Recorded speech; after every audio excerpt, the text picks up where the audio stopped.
Emefiele gets 72-hour ultimatum to resign or be sacked by Buhari.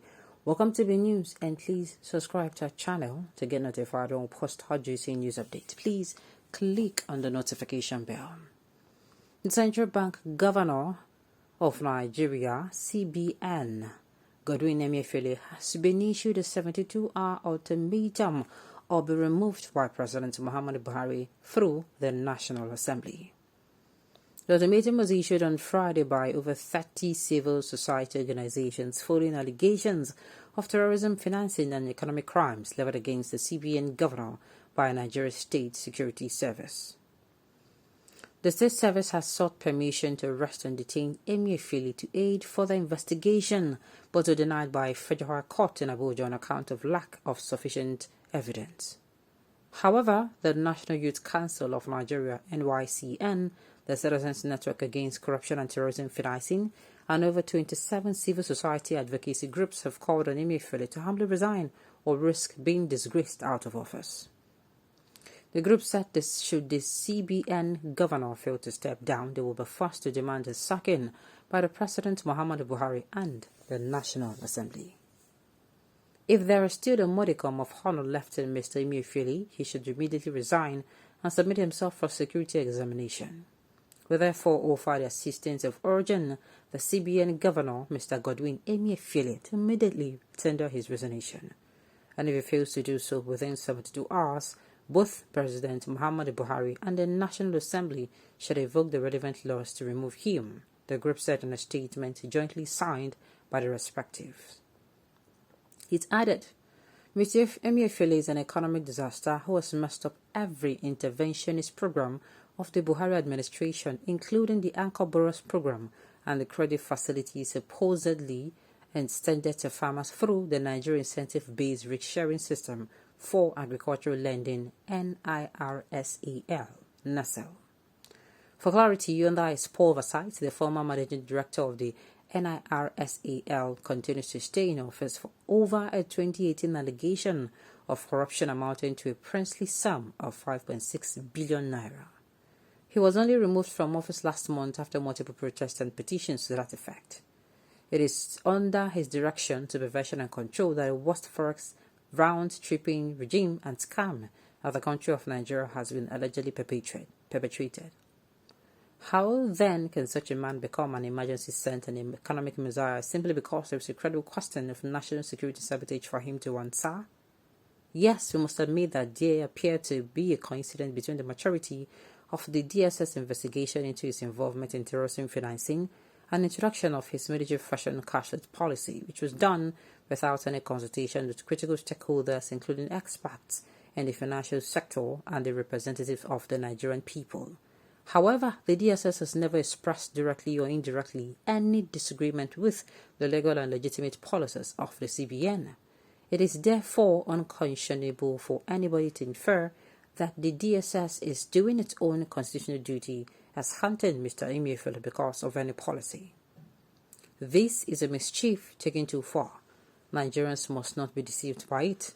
Rather, Mr. Emefiele must be known for the economic disaster he has orchestrated. He must answer for the alleged crimes of treasonable proportion for which the DSS seeks his clarification of. It is a shame that a public officer of the standing of the CBN governor wants everything to be politicized. Of course, we wonder about his dangerous trend when he became partisan, openly aspiring for the presidential ticket of the All Progressive Congress APC before he was forced to withdraw. Is there any Nigerian who still genuinely believes that Mr. Godwin Emefiele is not a partisan politician? And so, should it surprise anybody that Emefiele knows that he has crimes to answer to, but is simply polluting the public space with his trademark politics, while handing under the headship of an independent and ordinarily non-partisan institution like the CBN?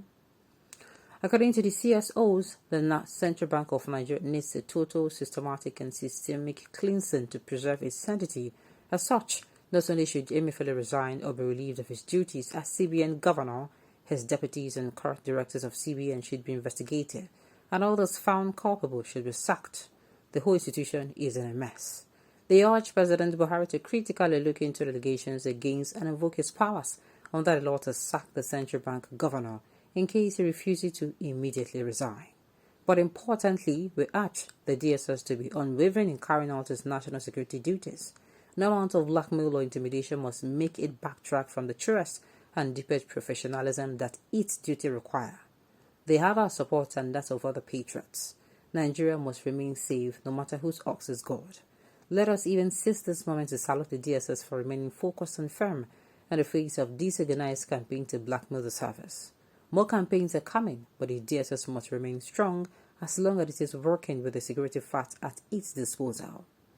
We demand of the federal government to activate international protocols under the Interpol and get Mr. Emefiele back to the country to answer to his alleged crimes. For too long has he presented fake front and agenda to the president. This must not be allowed to persist. There are salient questions Nigerians are asking Emefiele at this critical juncture to with. Are you a terrorist? If you're not, why are you on the run? Notable Nigerians have increased by the DSS. Why are you hiding from scrutiny? Can you run the Central Bank of Nigeria from abroad? Is Mr. Emefiele too big to be quizzed and detained? The statement was signed by Solomon Adudu, President and Convener of NYCN, Okpanachi Jacob, Convener, Civil Society Advocacy Groups for Accountability and Probability, and Balarabe Musa, National Coordinator, Citizens Network Against Corruption and Terrorism. Others are Sulaiman Musa, Executive Secretary, Empowerment for Unemployed Youth Initiative, Igwe Ude Omanta, Director General, Nigerian Youth Center for Leadership and Entrepreneurship Development, Gbolahan Adeyemi, President, Association of Artisans and Informal Workers, Chukwudi Oluha, Executive Director, Coalition for Transparency and Accountability, and Friday Ono, President, Independent Security Monitoring and Assessment Team. Now, all this super story to me, it is just sounding like a ringing tone. You know those ringing tone of those China phones before. Now, so it sound for my ear, they make noise. All of a sudden, it is because Emefiele is on a trip. Somebody will not hear what. When he comes back now, did you people issue him to come out before he traveled? Then why are there so much noise? Why is there so much noise concerning this matter? That he should step down, he should resign. Over what?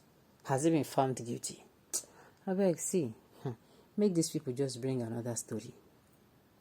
All this noise making is just because of the redesigned Naira notes, which had become economic disaster to those thieves and paymasters. We know that all of you called civil society are doing rubbish. Who are the civil society? Leave these people. It is not just the redesigned Naira note. It is actually both the redesigned Naira and the monetary policies all around it. They have made life difficult for for a few people, and those people are fighting against it. I just wish at the end of the day, Emefiele does not have any skeleton in his cupboard, because now if he gets skeleton for cupboard 9, anything when they do against them go for work. But if he does not, he should stand strong and stand firm. Okay, on this note, we've come to the end of the news. We say thank you for tuning in to listen. Until I come your way next time, enjoy the rest of your day.